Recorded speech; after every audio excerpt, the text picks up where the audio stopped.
Hey guys, you're watching BTech. My name's Basil. This is a Moto G 3rd generation. This is the Honor 5X made by Huawei, and this is our comparison. Before I jump into that, you can subscribe to the channel by clicking the subscribe link below if you don't mind. Subscribing helps us out like crazy.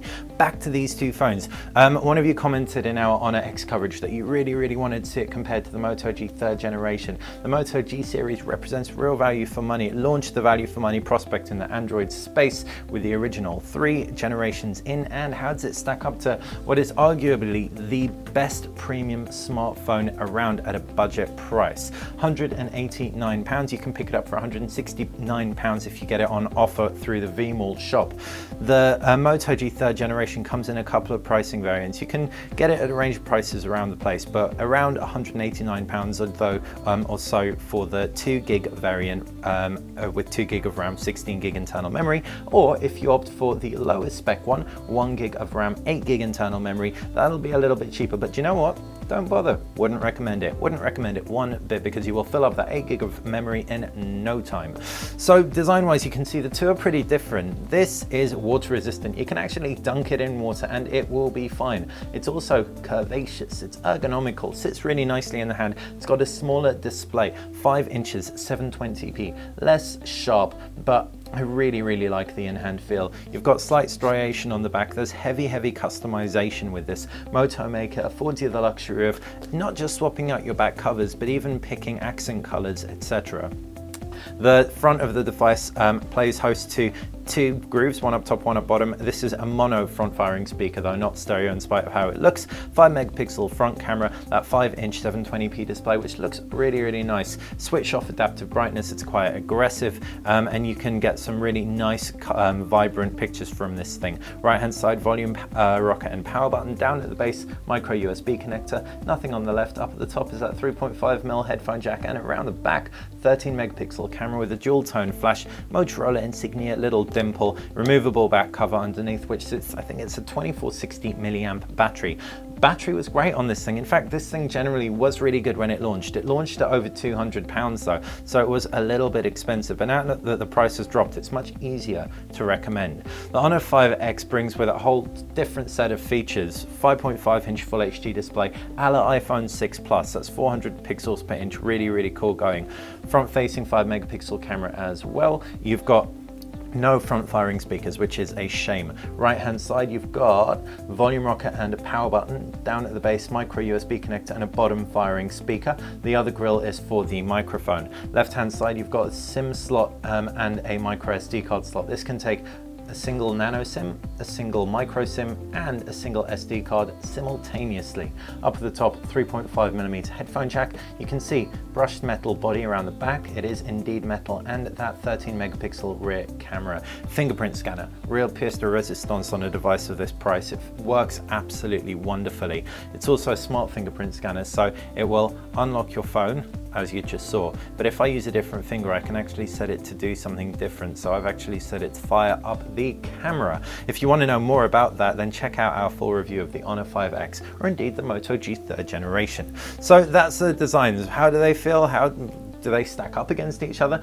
Like I said, the Moto G feels more comfortable, more ergonomic, better for people with small hands. It's a bit of a thick device by comparison, not as flat, not as slab-like, but it's definitely easier to manage. The Honor 5X, however, really does kill it with that giant, amazing, beautiful screen. Feels a little bit light, tiny bit hollow, especially when compared to other metal devices, but the ergonomics of the fingerprint scanner and the positioning of it are really natural, and it just feels like ultimately a nice expensive device. Both of these feel great. This looks and feels more expensive, more customization, more fun in the Moto G, and of course that waterproofing. The decision is yours. But what about the insides? Well, in this respect, they both run Android, and the Moto G 3rd generation should be getting Lollipop soon.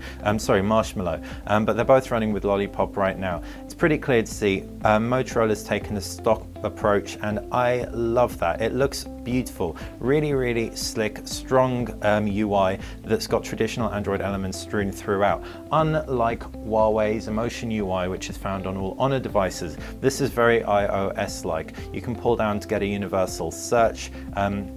Swiping across home screens, you can see there is no applications tray, just widgets and shortcuts, and pull down from the top for a not stock notification and shortcut option. So it's just not as enjoyable to use. There are a few issues with notification elements not appearing properly in certain applications like Spotify. It's just not ideal, but you know what, it does a job, and you can get Google Now Launcher on here, so it isn't completely killed by that UI. That said, if you aren't one to throw a custom launcher on, definitely the user experience element on the Moto G 3rd generation wins out. Now moving on to what is actually inside the devices, you've got Snapdragon processors on both, like I said. The new 617 processor on the Honor 5X is more future-proofed, more powerful than the 410 processor, and just ultimately better. That said, we didn't notice any slowdown on the 410, and we gained a fair bit on it as well. If you jump into the settings, you can also see the Moto G 3rd generation doesn't have NFC, and neither does the Honor 5X, so that's a bit of a shame. If you're looking forward to something like mobile payments in the future, definitely you want to know about that. Both do have 4G though, Bluetooth, Wi-Fi, all your standards, GPS. Not sure about the Honor 5X, don't think it has a gyroscope, but I know the Moto G 3rd generation doesn't, so if you are interested in VR, neither of these budget devices will be perfect for you.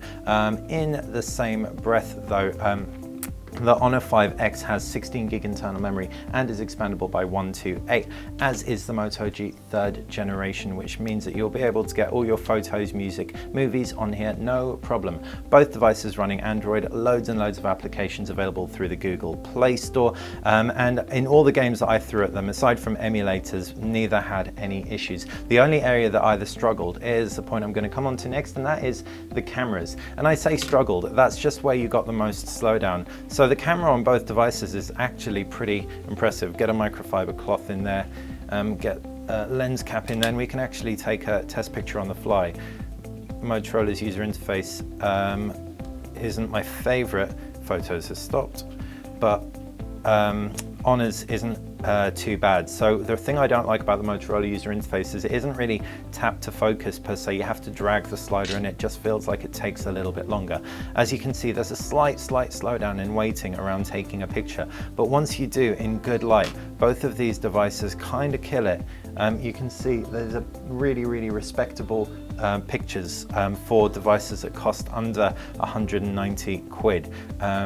What is a shame though is that neither device copes well with low light, and the Honor 5X in particular struggles big style when it comes to handshake. So if you have a shaky hand, you may want to look for a more expensive device with optical image stabilization.